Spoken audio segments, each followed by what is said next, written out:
And our next witness is wishes to be known as Gerald. Gerald, that's it.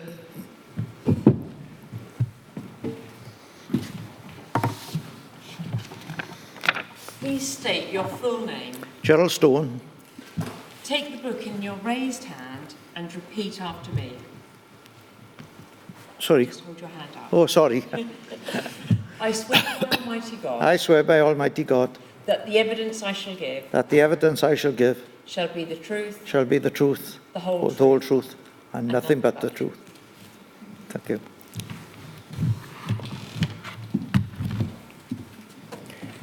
Gerald, you've got severe haemophilia B. Yes, Used to be known as Christmas disease. that's right.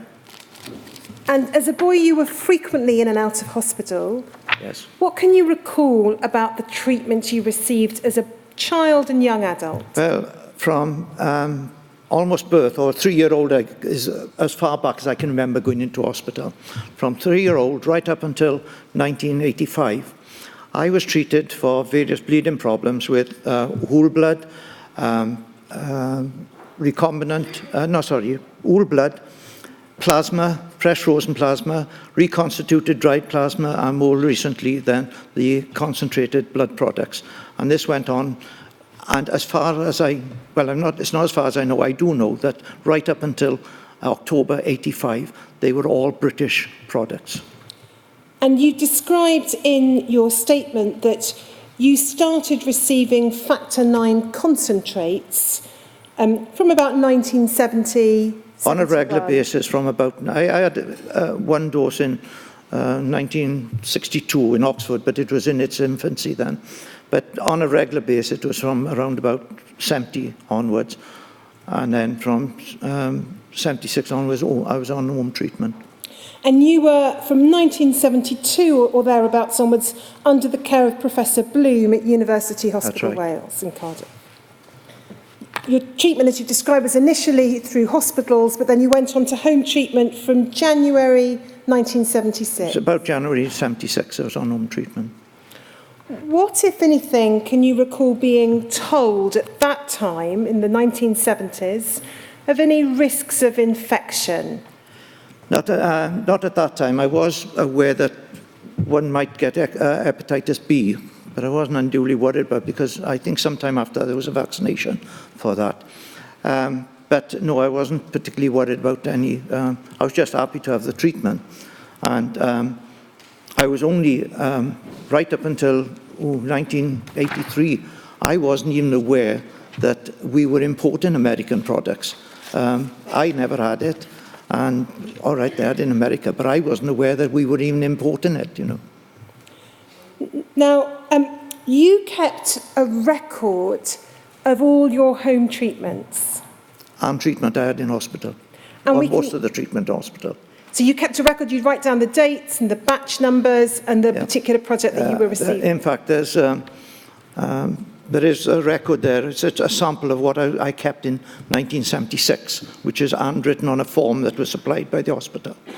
But after that then, I was just keeping a record of the actual batch, the product and the batch number.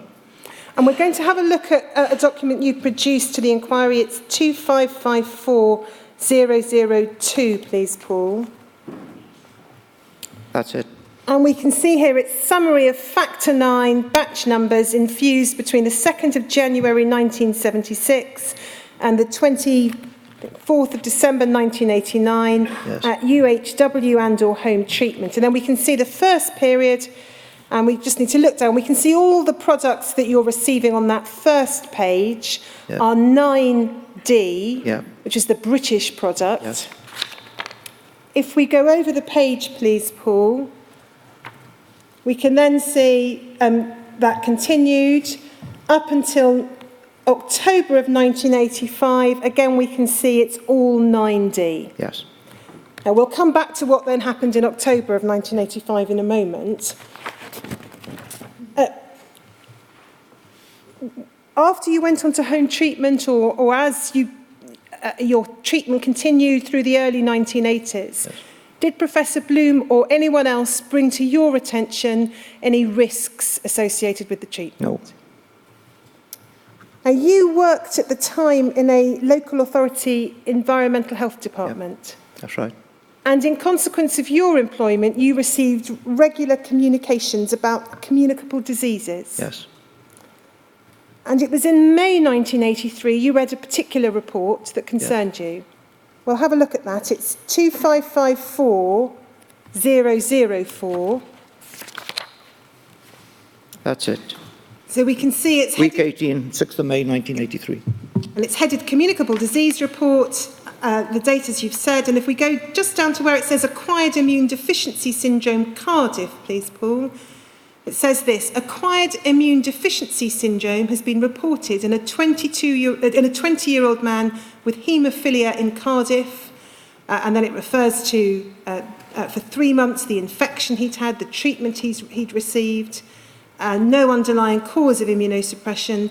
This is the first report of AIDS in a patient with haemophilia in the United Kingdom known to CDSC. So May 1983, you saw that. Yes. And as a haemophiliac treated in Cardiff, that gave you cause for concern. Yeah. What did you do? Can I enlarge on that? Absolutely. In the year leading up to that, we were having these reports in on every Monday, and I was getting the report. And first of all, I started reading about homosexuals in America getting AIDS. Well, we were only interested in people having TB and earlier and years before that, smallpox, sorry. So, okay, I was concerned about it, but it didn't affect me, and I had no interest in it whatsoever. Then I started seeing reports coming in of haemophiliacs in America going down with AIDS. Again, this was worrying, but it was in America, and as far as I mentioned earlier on, I wasn't even aware that we were importing blood products from America. And then on that particular morning, the 6th we had that report in, and they reported this case of AIDS in Cardiff. And I thought, well, that's got to be in the haemophilia centre I attend. That really shocked me, and it really worried me. So much so that I asked my chief at that time for the afternoon off. And I went down to the hospital, and I didn't have a bleeding problem, because if you've got a bleeding problem, you've got access immediately. It's really superb, you know. But I didn't have a bleeding problem. And I saw the staff nurse that was on duty there. I would mention that I knew this staff nurse in 1959 when I was a youngster. I was only a teenager then. That's relevant, that is. But anyhow, I saw this, and I insisted on seeing Professor Bloom. But I think he was away. I think he was in America, I'm not certain. But I did get to see his registrar. And I pointed out to his registrar that I've become aware that there's a patient known to you, haemophiliac, in this hospital who has got AIDS, I said. Now, I don't want to know his name. I don't know anything about him, I said. But what I do want to know is, have I had the same batch of blood products that he has had? And the doctor in question was more concerned of how I found this out. And I said, it doesn't matter how I know. The reason I didn't want to tell him, because I didn't want him to stop me getting access to these reports. Not that they could have. But I insisted on wanting to know if and he said, well, what makes you think that we've got a patient? He would not admit it, you know. And I kept asking him the same question. And he was going around the mulberry bush without giving me a straight answer. He said, don't you trust me? He said, you know, do you think I'm lying to you? You know, my answer to that, no, you, like most doctors, economical with the truth, I said. But anyhow, with this, the staff nurse who knew me when I was a youngster, she kept interrupting. Now, Gerald, that's enough. Stop wasting doctors' time and run along, you know. And this really annoyed me. And I can honestly say in 75 years, I've never been rude to a member of the medical staff, because they've been good to me. But on that occasion, I was really upset. I was worried. And I did tell her politely to be quiet. I'm talking to the doctor. That's enough, I said. And, but at the end of the day, I did not get the answers I wanted. When I left the hospital that day, I formed the conclusion that I might very well have AIDS as well, not knowing whether I'd been infected or not. And obviously, I was very worried that I might go home, infect my wife and the family. And immediately I went home that night. From that day on, I started, taking precautions not to infect my family. I knew it, as far as I was aware at that time, and I think it still applies, you could only pass it on by bodily fluids. And so I took every precaution from that night on not to infect my wife, thinking I had AIDS. And for the next 2 years, I was still of the opinion I might have HIV or AIDS. If I had a chest infection or anything happened to me, it wasn't a bleeding problem, I automatically related to that. I was extremely worried. I can't imagine how bad it could be for those people who were infected, but I was on the same basis at that time. Now, that was further enhanced a couple of weeks after, it was only a matter of weeks after that I had to go see a chiropodist, a podiatrist, I think they're known as today. And it was a simple thing to have some hard skin taken off my sole of my foot. And he took me into the room, he sat me down, and he went out the room. And when he came back in, he came in with a white boiler suit on, exactly like the forensic people or the forensic investigators in criminal crime. He came in with this white boiler suit on, safety goggles, and a mask. And when he came into the room, I said, "What the devil's going on?" I said, And he said, "Well, we can't be too careful with people like you," he said, see. Now, I knew that he had been in touch with the haemophilia unit at that time, because that's not a kit that podiatrists or chiropodists would have as part of their treatment program, So when he came in the room, I was absolutely convinced then that obviously he had spoken to the haemophilia unit, and obviously, as far as I was concerned, I had AIDS, And for the until a test became available, I was extremely worried, and I took these precautions, which was a good thing at the time, but it transpired I didn't have HIV, which was a good thing. After your meeting with Professor Bloom's registrar, when you tried but failed to get any kind of clear answers to your concerns, were there any further meetings or discussions with Professor Bloom? Yeah, soon after that, I think they formed the conclusion that this now was out in the open, which I don't think it was. It was just, I was privileged to the information because of where I was working. So he called, when he came back, I think it was in a matter of weeks, he called a meeting of all the known patients, including patients from Bristol and the surrounding areas. And he gave us a lecture in the one of the lecture theatres in the university hospital, telling us what they knew about AIDS at that time and what precautions we should take to prevent infecting anybody else, including the close family. Of course, by then I'd adopted those precautions, And can you recall what, if anything, Professor Bloom said about the risk of AIDS from the use of blood products? On that particular occasion, I vaguely remember him saying that, there was little known about it at that time. But because so little was known, that we should be taking precautions, irrespective of whether we had it or not. Because this was within a matter of weeks of 1983. So by then, I don't think there was a test available. And we can see from various letters in your medical records, we'll just put one up by way of example. Paul, it's 2554010. This is a letter from Professor Bloom to your GP in April of 1985, 10th of April 1985, and it refers to you having had a lot of respiratory infections and being very worried about AIDS. Yep. And even though by that time there had been a test and it was negative, you continue to be concerned, not least because you were continuing to receive factor products. Yes.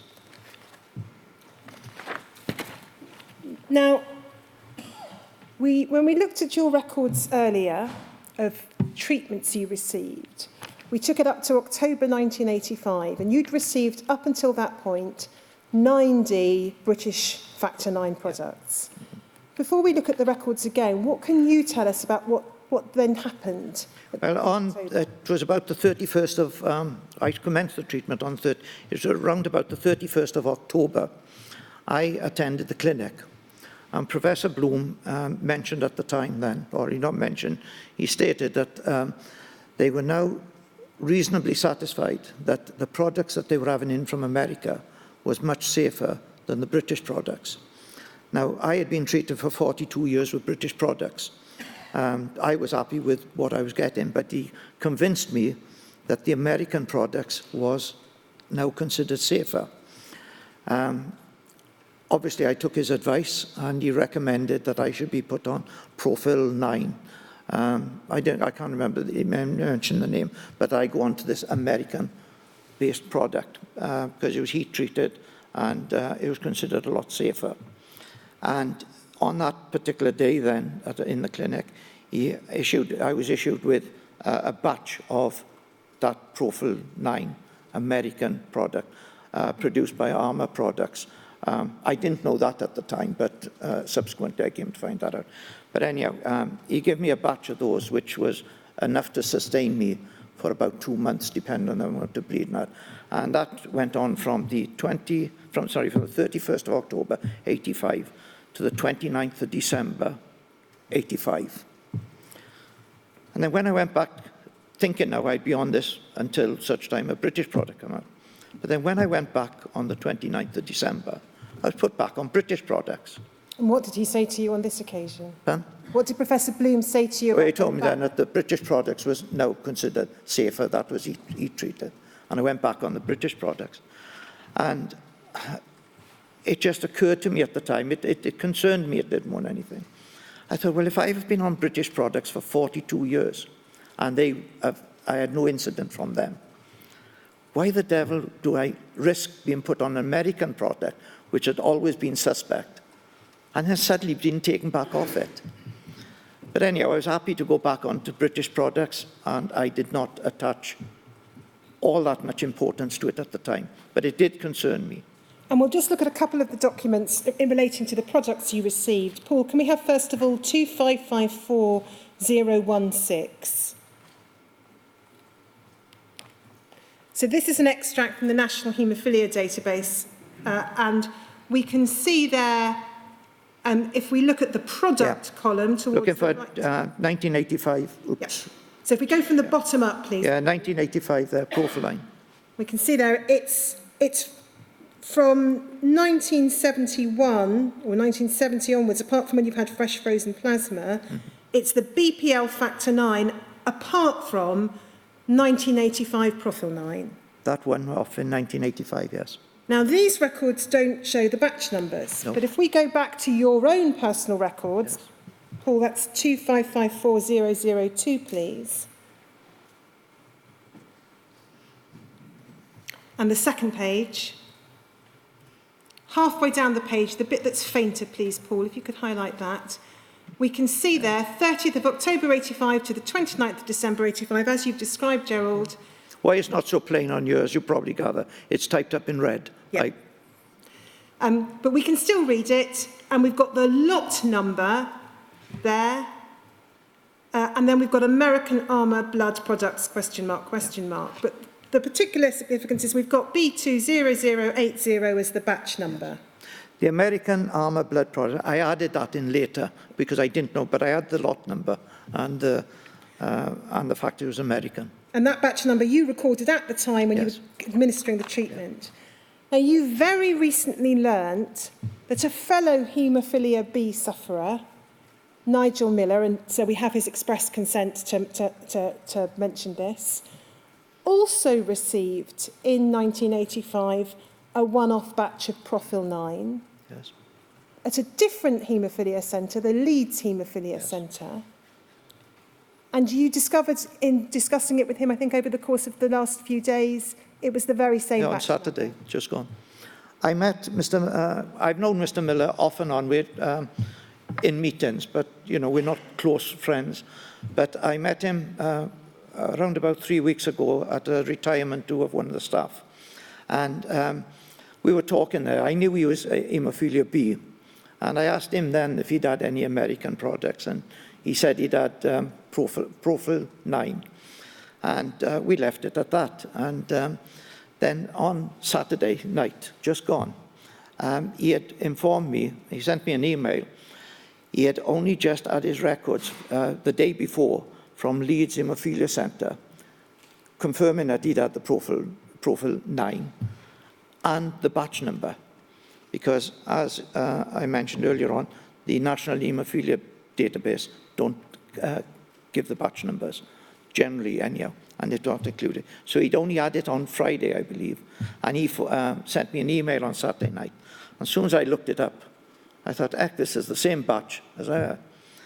And we'll come later on, as you know, to a letter there.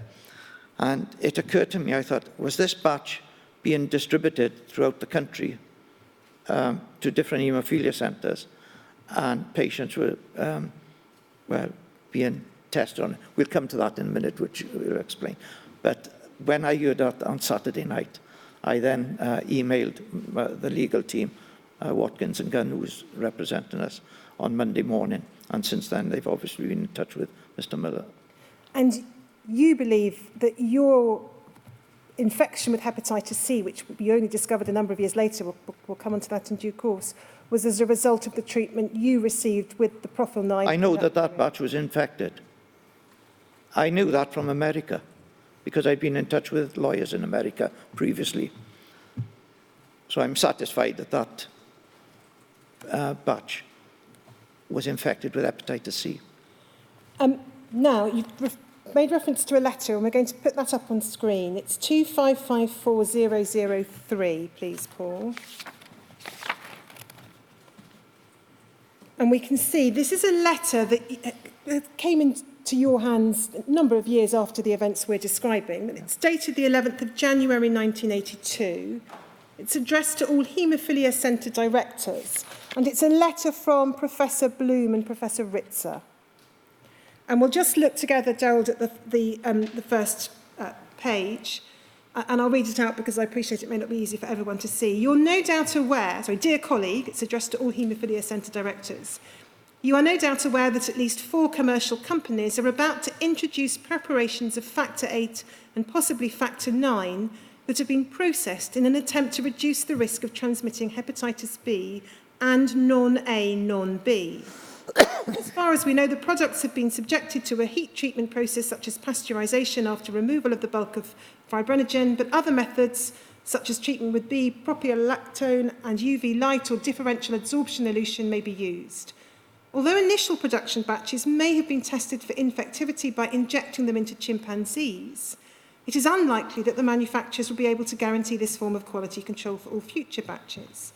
It is therefore very important to find out by studies in human beings to what extent the infectivity of the various concentrates has been reduced. The most clear-cut way of doing this is by administering those concentrates to patients requiring treatment who have not been previously exposed to large pool concentrates.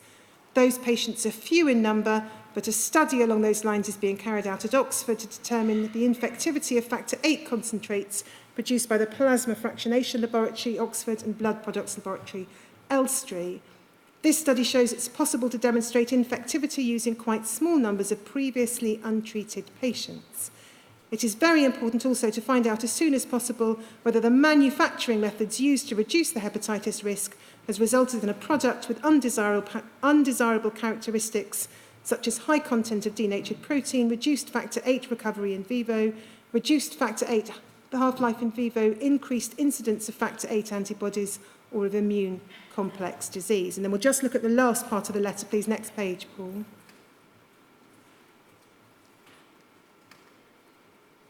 Keep going down, please. Keep going. Thank you. We are therefore writing to let you know that the Hepatitis Working Party are discussing plans for clinical trials of these products as they become available, and will, if necessary, request exemption from a clinical trial certificate in respect of individual products in order to expedite trials. We hope that the companies concerned will collaborate in these trials and will offer appropriate supplies of their concentrate as well as financial support. Now, you, having subsequently seen and read this letter, you, as I understand it, are concerned, first of all, that this letter demonstrates in January 1982 knowledge of risk of non-A, non-B hepatitis, which was never drawn to your attention. But also, you are concerned that you may have been regarded effectively as a previously untreated patient in the sense that you'd never received anything other than British products, and that there may have been a deliberate decision to give you Profil 9 in late 1985. Is that right? I've been thinking along those lines in recent years. Going back to that letter, first of all, that was given to me by a patient in around about 2008, 2009. He had been very active in trying to get a public inquiry. He was seriously ill at that time, and he asked me if I was aware of this letter. I wasn't, so he said, I'll get it to you tonight. But if it ever comes about, I want it brought up, he said, you know. Because at that time, although I've remained in the background, I've still been fairly active with the politicians to try and get an inquiry going and to get financial assistance. But it's always been in the background because I was never seeking publicity. When this letter, after I had this letter, I thought, well, no, I'm not one of the PUPs, as they were known, which is, previously untreated patients. I was not one of those PUPs because I had had blood products before.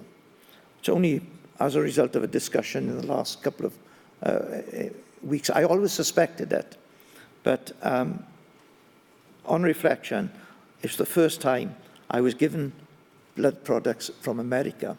And of course, what concerned me was not I was put on them, but the fact I was then taken back off them. I'd only had that one single batch.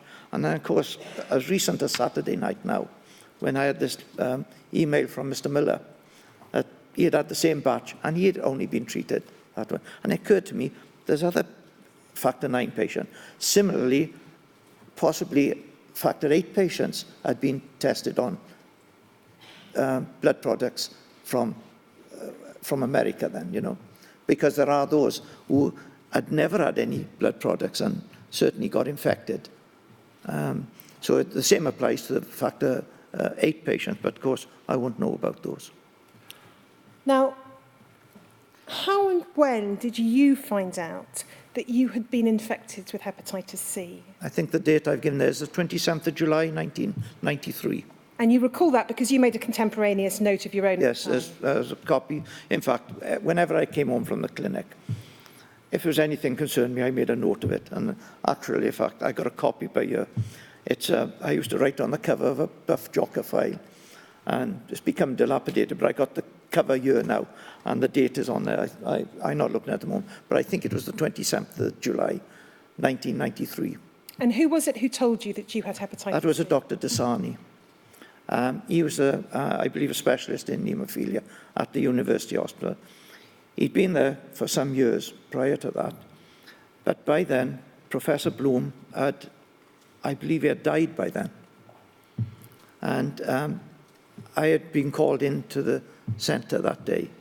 And Dr. Dasani told me that I'd been infected with hepatitis C. I asked him, by then I knew about hepatitis C. As far as I was concerned, I didn't have it, you know.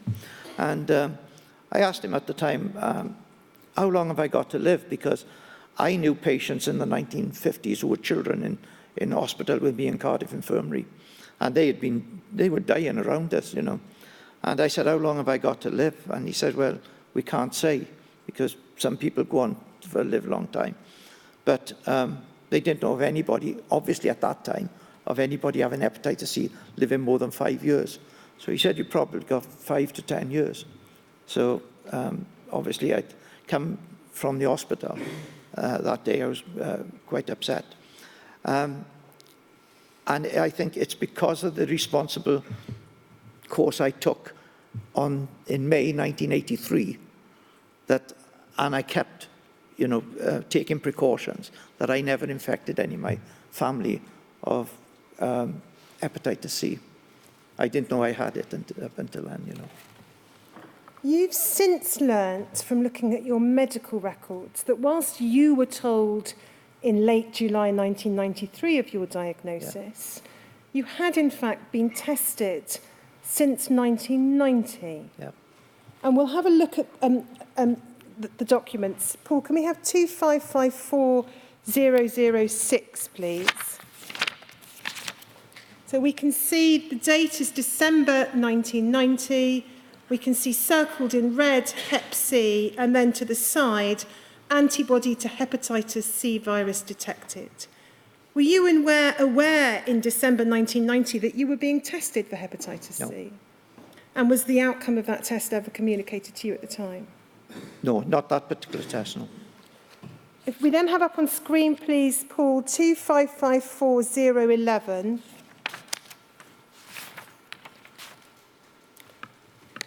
We've got here a date of the 20th of June 1991, and we can see there antibody to hepatitis C virus detected. Again, were you aware in June 1991 either that you were being tested or what the result was? No, I didn't know then, no. And then if we have up on screen, please, Paul, 2554014.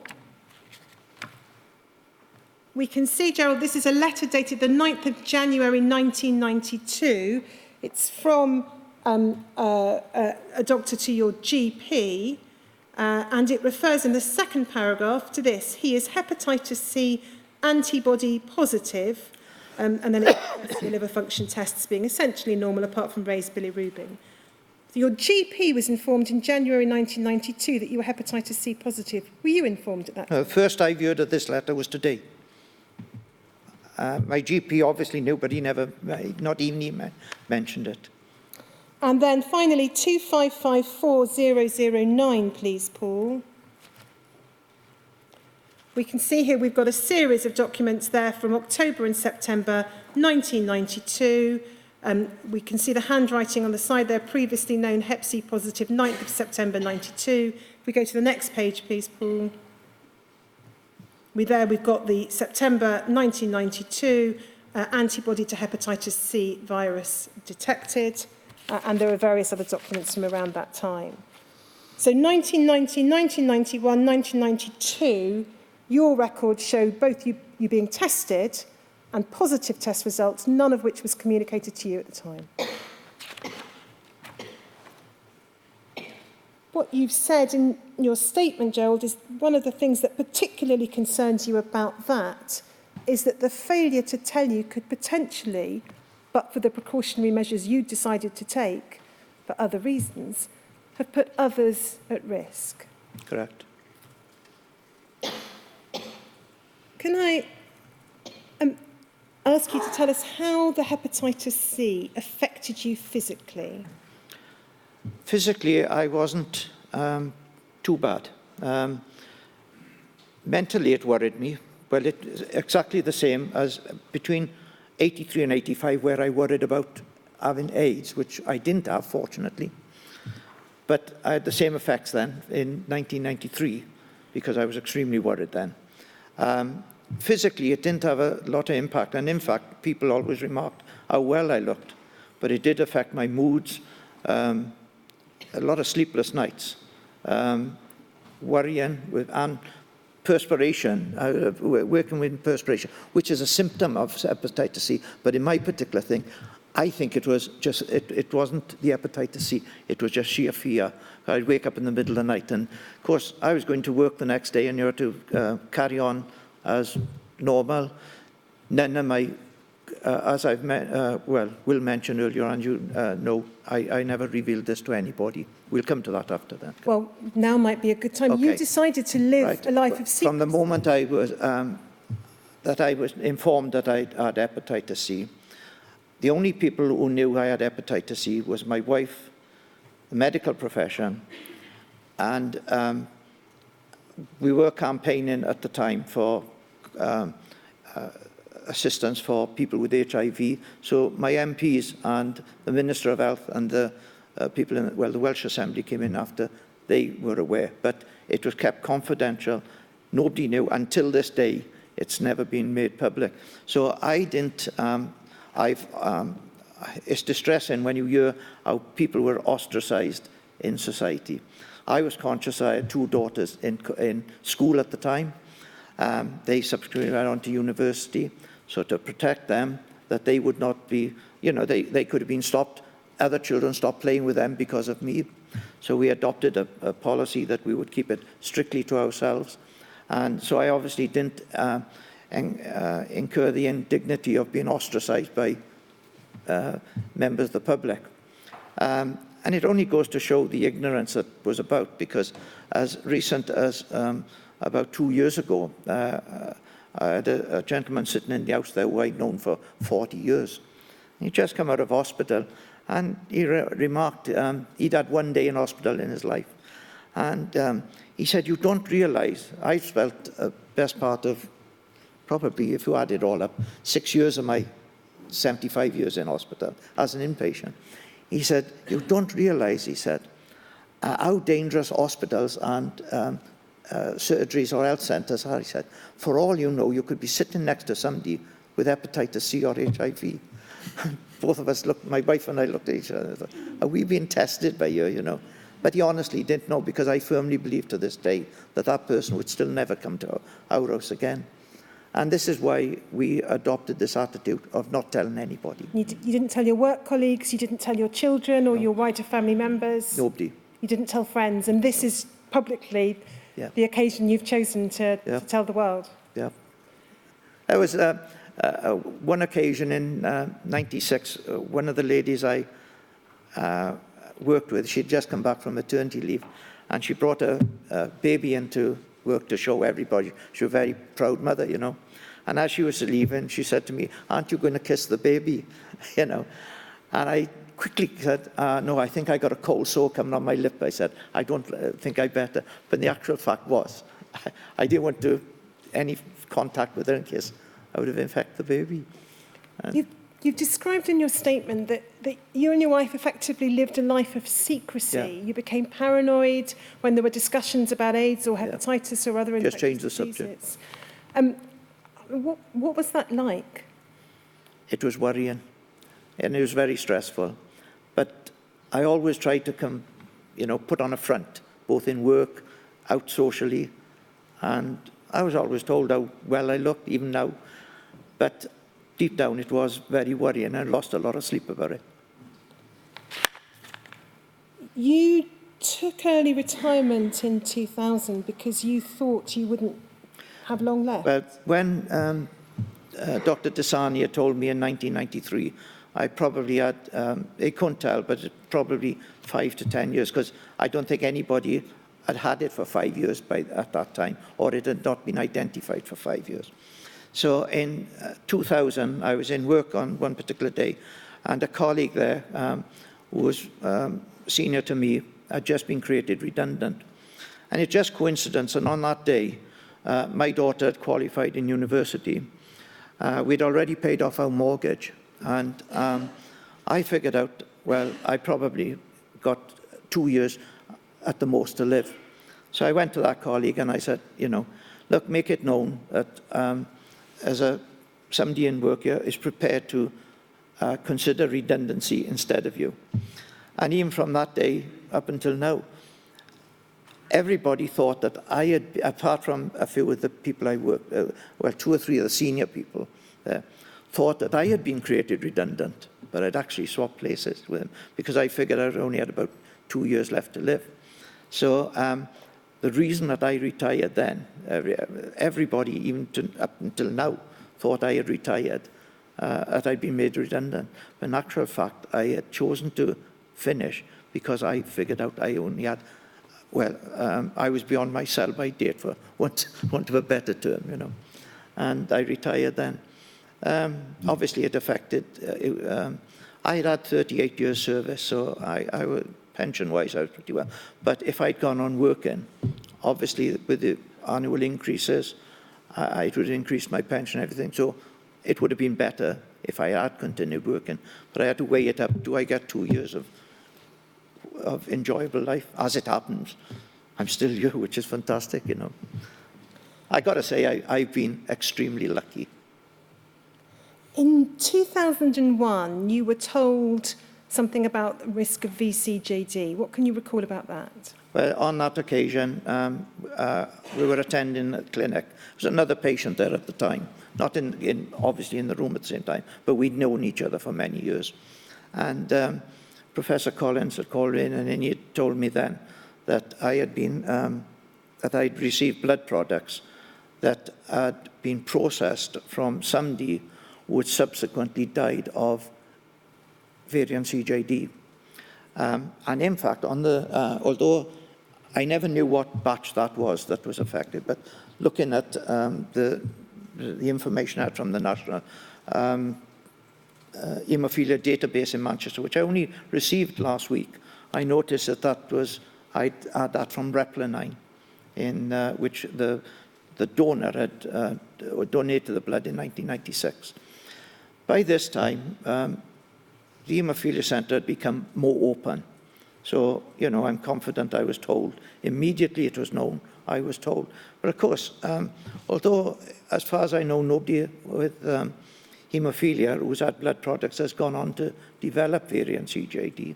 But at that particular time, here was another worry, which was a repetition from 1993. And in fact, the other patient who was there at the time, we were walking down the corridor after, and I know he'd been told. And he said to me, that's all we need now, he said, is parvovirus. And we've got the lot, he said, you know. You had some correspondence with your Assembly member about vCJD and support schemes. Yes. And we'll just have a look at that. Paul, it's 2554015, please. This is in 2002, so the year after you'd had the conversation with Professor Collins. And this is a letter from the Minister for Health and Social Services, Jane Hutt, to your Assembly member. It refers to a letter concerning compensation for haemophiliacs infected with hepatitis C virus and exposure to variant CJD. It expresses sympathy and regret, but then says this: my position on this issue remains unchanged.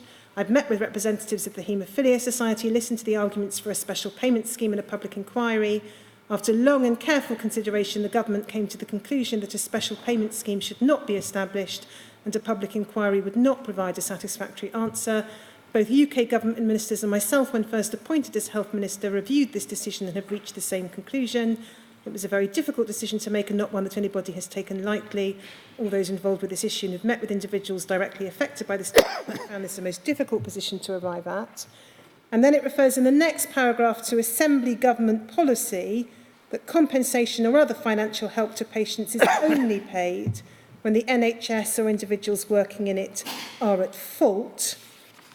In general, there is no fault compensation. The fact is that the technology to make blood products free from hepatitis C in sufficient quantities to treat all haemophiliacs in the UK was simply not available prior to 1985. And then in the next paragraph, there's reference to a compensation fund for victims of vCJD. And then at the last two sentences, it says this: in terms of NHS treatment, the risk of vCJD transmission through human blood transfusion or blood products used in the treatment of haemophilia remains theoretical. There is no evidence worldwide that CJD or vCJD have ever been transmitted through blood or blood products. And if we look then, please, at the next letter, Paul.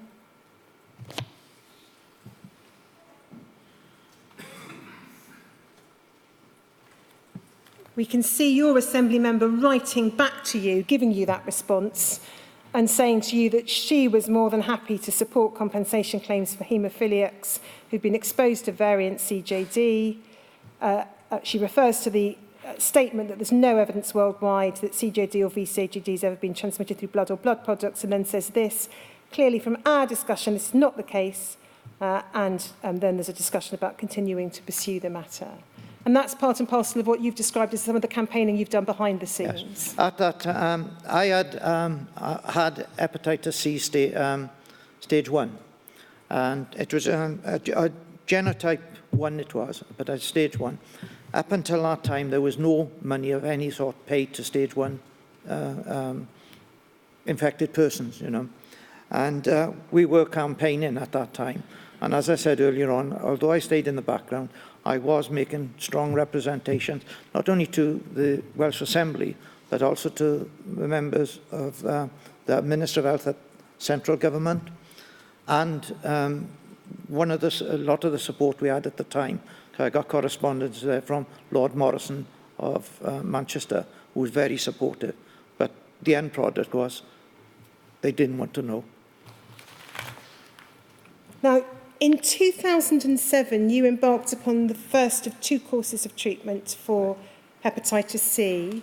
It was interferon and ribavirin. That's right. What was that like?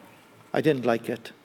It had been suggested I should be trying it before then, but I knew that the patients who had been on it, some of them, or some had on interferon only, they were suffering with it. It was explained that before I went on to that sometimes this could cause depression, it could make you intolerant. Well, it's been said I've always been intolerant, I don't know, but when I was on it, again, I didn't like it, but I had to put up this front when we had visitors in. When it was just privately, by that time, my children had left home, and it was just myself and my wife in the house, you know. So I had strong mood changes, but I would not tell anybody, not even the medical profession. Now, that treatment lasted for about a year, that course of treatment, but it didn't succeed in clearing the virus. You then underwent a second course of treatment in 2016. Right. That time with Harvoni. Yeah. And that did clear the virus. Yes. Did you experience any side effects or significant side effects? So the Harvoni was pretty good. I know at that time I lost a number of friends because apparently I didn't realize it, but I was told I was antisocial. And I lost a number of friends then who I'd known for 40 years. But on the other hand, I had an attitude, well, we've known them for 40 years. If they're that fickle, just can't be bothered, you know. My worries was far greater than that, you know. But I'm not aware personally that affected me, only from what I'm subsequently was conveyed to me. Do you receive any follow-up care following the clearing of the virus in 2016? Did I what, sorry? Do you receive any follow-up care? Is your liver monitored and checked? Are there regular blood tests? Well, every 4 to 6 months I attend the clinic, and obviously I have blood tests, and circumstances have changed since 1993. There's nobody there now that was there at that time. And circumstances change. They're very much more open, and you know, you're informed if you've got any problem. And I haven't been informed up to now. I'd be surprised if I have.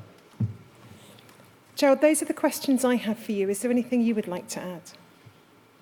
No, in fact, I think we've covered everything. You know, there is one thing which I'd read in the Archer inquiry, which you're probably familiar with, that this genotype 1 was predominantly American strain of hepatitis.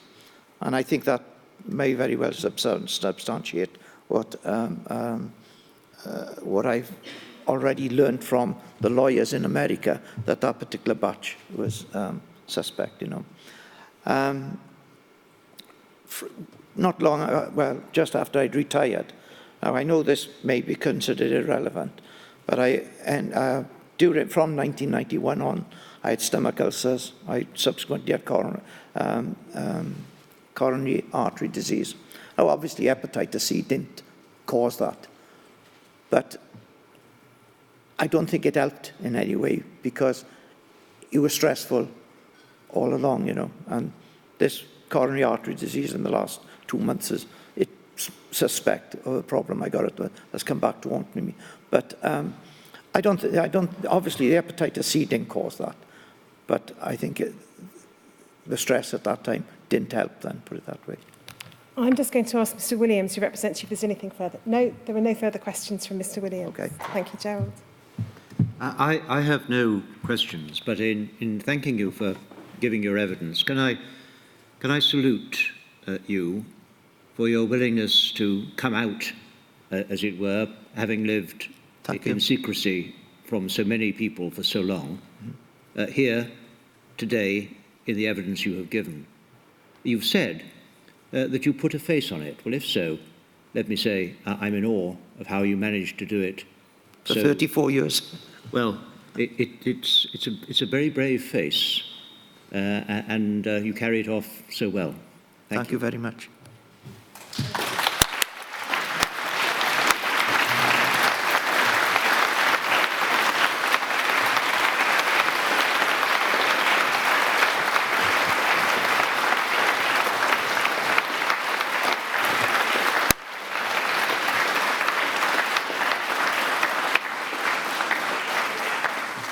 Finish. Thank you. But just so you are for the moment, we'll let me just say to everyone that we'll take a break now until 1:30. 1:30.